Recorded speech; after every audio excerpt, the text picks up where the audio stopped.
One day ফরম্যাটে শান্ত অচল এমন কথার জবাব মুখ দিয়ে নয়, বরং পরপর 2 ম্যাচে ব্যাট দিয়ে দিলেন এই অধিনায়ক। আফগানিস্তানের বিপক্ষে প্রথম ম্যাচে ব্যাট হাতে 47 আর দ্বিতীয় ম্যাচে করলেন 50 রান। প্রথম ম্যাচে মাত্র 3 রানের জন্য দেখা পাননি হাফ সেঞ্চুরি। সেদিন খানিকটা আক্ষেপ নিয়েই মাঠ ছাড়তে হয়েছিল শান্তকে। তবে দ্বিতীয় ম্যাচে এসে কোনো আক্ষেপ নয়, বরং 50 রানের ইনিংস খেলে দেখিয়ে দিলেন অন্তত ওয়ানডে ফরম্যাটে শান্তকে দল থেকে বাদ দেবার প্রশ্ন তোলাটা যেন একটি বোকামি দর্শকদের জন্য।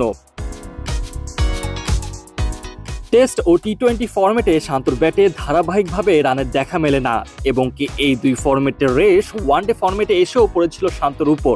এই তো কিছুদিন আগে আফগানিস্তানের বিপক্ষে 3টি ওয়ানডে ম্যাচ খেলার জন্য বাংলাদেশ দল যখন দেশ ছাড়ছিল, ঠিক সেই সময় টাইগার ভক্তরা শান্তর উপর বিরক্ত দেখিয়ে মন্তব্য করেছিল ক্যাপ্টেন্সি কোটায় আর কতকাল দলের মধ্যে থাকবেন।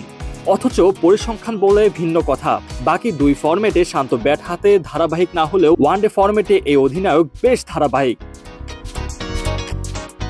চলতি বছরে শান্ত আফগানিস্তানের বিপক্ষে দ্বিতীয় ম্যাচে বাদে এখন পর্যন্ত মোট 5টি ম্যাচ খেলেছেন, আর সেই 5 ম্যাচে শান্তর ব্যাট থেকে এসেছে মোট 264 রান। শান্তর ব্যাটিং এভারেজ দেখলে চোখ একদম কপালে উঠে যাবার মতো অবস্থা।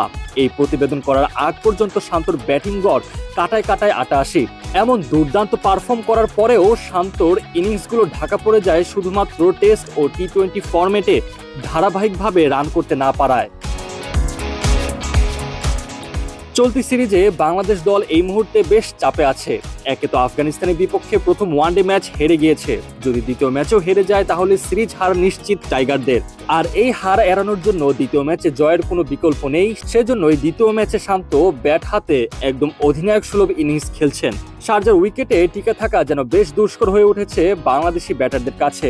আর এমন উইকেটে সেট হবার পর শান্ত যেন বড় ইনিংস খেলতে পারেন, সেজন্য বুঝে শুনে ধীরগতিতে রানের চাকা সচল করে নিয়ে যাচ্ছেন। বাংলাদেশ যদি দ্বিতীয় ম্যাচে জয়লাভ করে তাহলে এর এক বড় অবদান থাকবে অধিনায়ক নাজমুল হোসেন শান্তর।